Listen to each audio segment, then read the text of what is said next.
Hello नमस्कार. तर कशा तुमचं सगळ्यांचं ना आणखीन एका व्हिडिओमध्ये खूप सारं स्वागत. तर आज गुरुवार होता म्हणून ना स्वीटमध्ये ना अशी छान अशी तांदळाची खीर बनवायची होती. तर त्याचीच इकडे तयारी सुरू होती. तर त्या अगोदर ना मी बासमती तांदूळ ना स्वच्छ धुवून एक वाटीभर घेतलं होतं. त्यानंतर गरम कढईमध्ये ना तांदूळ व्यवस्थित परतून घ्यायचे, जेणेकरून ना त्यातलं जे मॉइश्चर असतं ना ते देखील निघून जाईल आणि छान तांदूळ देखील भाजलं जाईल. तर छान ना त्याला असं भाजून घ्यायचं, जे मोकळं होऊन जातं. त्यानंतर मी एक साईडला इकडं केशर असतं ना त्याला देखील भिजायला ठेवून दिलं होतं. तर त्यानंतर आपण बघू शकता की तांदूळ छान असं भाजलंच होतं. तर त्यानंतर ना मला ड्रायफ्रूट कट करून घ्यायचे. तर मी थोडे ड्रायफ्रूट ना असे ताटानेच कट करून घेतले आणि थोडे ड्रायफ्रूट ना मला चॉपरमधून कट करून घ्यायचे होते. तर कारण चॉपरमध्ये ना असे खूप बारीक प्रकारे ना ते चॉप होतात, तर ते ना असं दाताखाली लागत नाही. त्यामुळे ना मी थोडे ड्रायफ्रूटमध्ये आणि थोडंसं कट करून घेतले, जेणेकरून ते छान देखील खाताना लागतील. तर इकडे ना मी तांदूळ व्यवस्थित बारीक करून घेतलं. तर बारीक म्हणजे एकदम पिठी नाही करायची त्याची, थोडं ना असं रवाळ पीठ ठेवून घ्यायचं, जेणेकरून ना त्या खिरीमध्ये ना छान लागेल.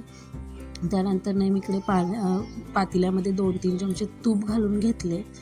त्यामध्येच ना एक ग्लासभर पाणी ना आपण घालून उकळवून घ्यायचं, जेणेकरून जे तांदूळ असतं ना ते ना अगोदरच पाण्यामध्ये छान असं बॉईल होईल आणि छान असं शिजेल देखील. त्यामुळे ना पाणी गरम झालं होतं. त्यानंतर ना तर मी हळूहळू तांदूळ त्यात घालून घेतले, कारण जर तांदूळ एकसाथ घातले तर त्याच्या गुठळ्या देखील बनू शकतात. तर त्यासाठी ना अगोदर छान असं तांदूळ त्यात घालून घ्यायचं पाण्यामध्ये आणि व्यवस्थित पाण्यामध्येच तांदूळ शिजवून घ्यायचं.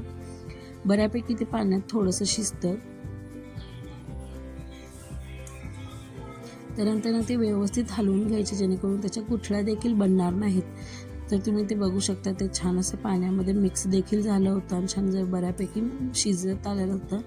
त्यानंतर मी इथे ना अर्धा लिटर दूध ॲड केले. एक वाटी तांदळासाठी अर्धा लिटर दूध बरोबर होऊन जातं त्याचं प्रमाण. तर इथं मी 1 वाटी साखर घातली होती. जास्त गोड देखील कोणी खाणार नव्हतं.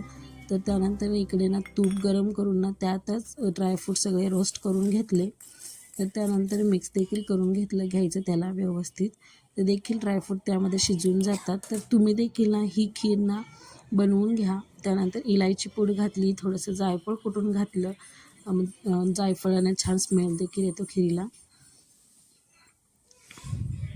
तर त्यानंतर जे मी भिजत ठेवलेलं केशर होतं ना त्याला देखील छान असा कलर आला होता, ते देखील मी त्यात घालून घेतलं आहे. त्यानंतर थोडं ना माझ्याकडे दूधचा मसाला असतो ना ते देखील होतं, ते देखील मी त्यात यूज केला आहे, तो देखील छान लागत होता.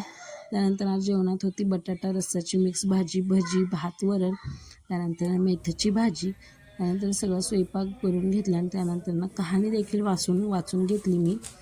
मला ना बऱ्याच टाईम देखील झाला होता. महालक्ष्मी म्हणावं, श्री महालक्ष्मी देवी नमः. मन लावून ऐकावी, ध्यानात ठेवा. श्री लक्ष्मी देवीची कहाणी व्यापार युगातील सौराष्ट्र देशाची कहाणी वाचून घेतली आणि त्यानंतर ना मी अनेक सुवासिनी देखील जेवायला घातली होती. तर कहाणी वाचून घेतली, आरती सगळ्यांनी मिळून केली.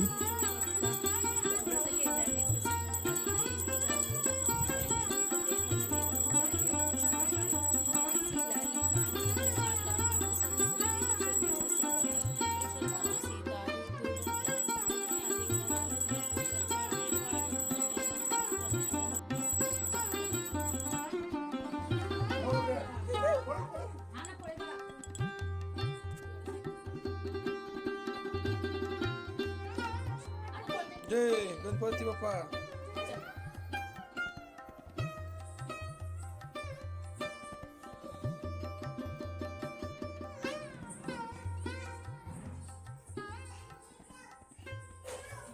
त्यानंतर ना इथे मी देवीला नैवेद्य वगैरे सगळं दाखवून घेतला. जेवणात चपातीच बनवली होती आणि म्हणजे तांदळाची खीर आणि मसाला भात केला होता. तो सगळा नैवेद्य मी देवीला अगोदर दाखवून घेतला. आणि हा मुकुट ना मी नवीनच घातला होता, तो देखील कसा वाटतो ते देखील मला कॉमेंट करून सांगा. आणि आम्ही सगळ्यांनी मिळून ना जेवण देखील केलं. इथे मी सुवासिनी देखील जेवायला घातली होती एक, तर मला हे उद्यापन देखील करायला भेटलं. त्यानंतर हे बघा माझी लाडू नाही तर 11 वाजले तरी हिचं खाणं सुरू होतं आणखीन खायला. आणि कामाला मला ना लेट झाला होता, त्यानंतर सकाळी उठली, आंघोळ वगैरे केली आणि त्यानंतर छान असं देवीची उत्तरपूजा देखील करून घेतली. ही पूजा अगोदर उदबत्ती फिरवून त्यानंतर खडी साखरेचा किंवा साखरेचा नैवेद्य दाखवून करून घ्यायची. तुम्ही देखील अशाच प्रकारे ही पूजा देखील करून घेऊ शकता आणि त्यानंतर छान अशी आपण जी मांडलेली पूजा असते ते देखील व्यवस्थित काढून घ्यायची.